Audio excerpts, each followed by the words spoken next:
ಪುತ್ತೂರು ಶಾಸಕರಾಗಿರುವಂತಹ ಅಶೋಕ್ ಕುಮಾರ್ ಅವರು ಪುತ್ತೂರಿನಲ್ಲಿ ಕಾರ್ಯಾಚರಿಸ್ತಾ ಇರುವಂತಹ ಇಂದಿರಾ ಕ್ಯಾಂಟೀನ್ಗೆ ದಿಢೀರ್ ಭೇಟಿಯನ್ನ ನೀಡಿ ಇಡ್ಲಿ ಸಾಂಬಾರನ್ನ ಸವಿದಿದ್ದಾರೆ. ಹಲವು ಕಾರ್ಯಕ್ರಮಗಳಲ್ಲಿ ಭಾಗಿಯಾಗಿ ತನ್ನ ಕಚೇರಿಗೆ ಬಂದಿದ್ದಂತಹ ಶಾಸಕರು ನೇರವಾಗಿ ಇಂದಿರಾ ಕ್ಯಾಂಟೀನ್ಗೆ ತೆರಳಿ ಇಡ್ಲಿ ಸಾಂಬಾರನ್ನ ಸವಿದಿದ್ದಾರೆ. ಸಮಾಜದಲ್ಲಿ ಉನ್ನತ ಸ್ಥಾನದಲ್ಲಿರುವ ವ್ಯಕ್ತಿಗಳ ಪಟ್ಟಿಯಲ್ಲಿ ಗುರುತಿಸಿಕೊಂಡಿರುವ ಮತ್ತು ದೊಡ್ಡ ಮಟ್ಟದ ಉದ್ಯಮಿಯೂ ಆಗಿರುವಂತಹ ಶಾಸಕ ಅಶೋಕ್ ಕುಮಾರ್ ರೈ ಇಂದಿರಾ ಕ್ಯಾಂಟೀನ್ನಲ್ಲಿ ತಿಂಡಿ ಸವಿದಿರುವಂತದ್ದು ಹಲವರಿಗೆ ಅಚ್ಚರಿಯನ್ನ ಮೂಡಿಸಿದೆ. ಇಂದಿರಾ ಕ್ಯಾಂಟೀನ್ ಅಂದ್ರೆ ಇರಿಸು ಮುರಿಸು ಪಡುವ ಜನರ ನಡುವೆ ಯಾವುದೇ ಅಹಂ ಇಲ್ಲದೆ ಕ್ಯಾಂಟೀನ್ನಲ್ಲಿ ನಿಂತು ಇಡ್ಲಿ ಸಾಂಬಾರ್ ಸವಿದ ಶಾಸಕರ ಫೋಟೋ ವಿಡಿಯೋ ಸಾಮಾಜಿಕ ಜಾಲತಾಣಗಳಲ್ಲಿ ವೈರಲ್ ಆಗ್ತಾ ಇದೆ.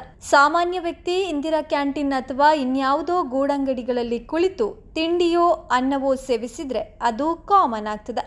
ಆದರೆ ಜನಪ್ರತಿನಿಧಿಗಳು ಇಂತಹ ಸಣ್ಣ ಸಣ್ಣ ವ್ಯವಸ್ಥೆಯ ಬಳಿ ತೆರಳಿ ತಿಂಡಿ ಸವಿಯೋದು ಕೊಂಚ ಅಪರೂಪವೇ ಆಗಿದ್ದು, ಈ ನಿಟ್ಟಿನಲ್ಲಿ ಶಾಸಕ ಅಶೋಕ್ ಕುಮಾರ್ ರೈ ತನ್ನ ಹೈಫೈ ಲೈಫ್ ಸ್ಟೈಲ್ ಬಿಟ್ಟು ಸಿಂಪಲ್ ಆಗಿ ಗುರುತಿಸಿಕೊಂಡಿದ್ದು ವಿಶೇಷವಾಗಿತ್ತು. ಅಧಿಕಾರ ಸ್ಟೇಟಸ್ ಸಿಕ್ಕಿದ ಬಳಿಕ ಜನರ ಹಾವಭಾವದಲ್ಲಿ ಹಲವು ವ್ಯತ್ಯಾಸಗಳಾಗುವುದು ಸಾಮಾನ್ಯವಾಗಿದೆ.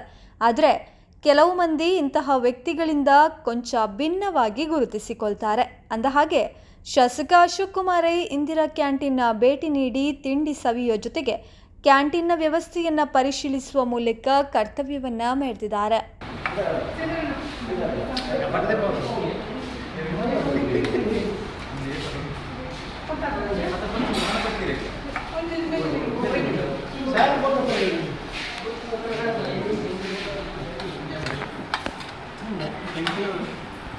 ಚಟ್ನಿ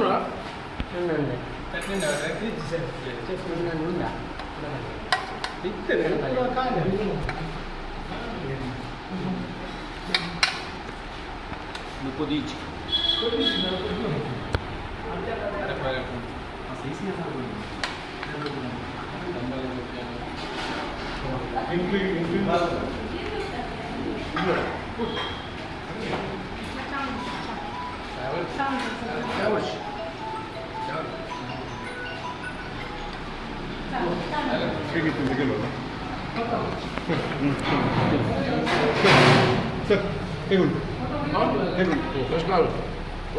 ನಾನು ಯಾವಾಗಲೂ ಬಂದಾಗ ಬೆಳಿಗ್ಗೆ ಮನೆಯಲ್ಲಿ ತಿಂಡಿ ತಿನ್ನೋದ್ರೆ ಇಲ್ಲಿ 2-3 ಸಲ ಬರ್ತೀನಿ. ತಿಂಗಳಿಗೆ 1 ಸಲ ಆದರೆ ಇಲ್ಲಿ ಬಂದು ಇಡ್ಲಿ ಸಾಂಬಾರು ತಿಂದು ಹೋಗ್ತೀನಿ. ಒಳ್ಳೆ ಬಿಸಿ ಬಿಸಿ ಸಾಂಬಾರು ಇಡ್ಲಿ ನೋಡಿ ಎಷ್ಟು ಸ್ಮೂತ್ ಇದೆ, ನೋಡಿ ಎಷ್ಟು ಸ್ಮೂತ್ ಇದೆ ನೋಡಿ. ಮನೆಯಲ್ಲಿ ಮಾಡಿದ ಇಡ್ಲಿಗಿಂತ ಜಾಸ್ತಿ ಸ್ಮೂತ್. ಯಾವ್ದು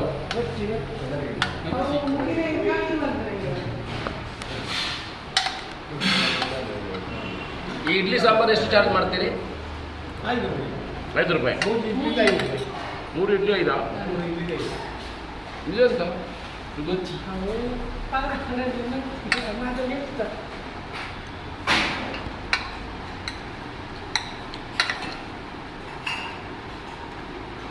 ಸೂತ್ರ ಭಾರಿ ಕಷ್ಟ.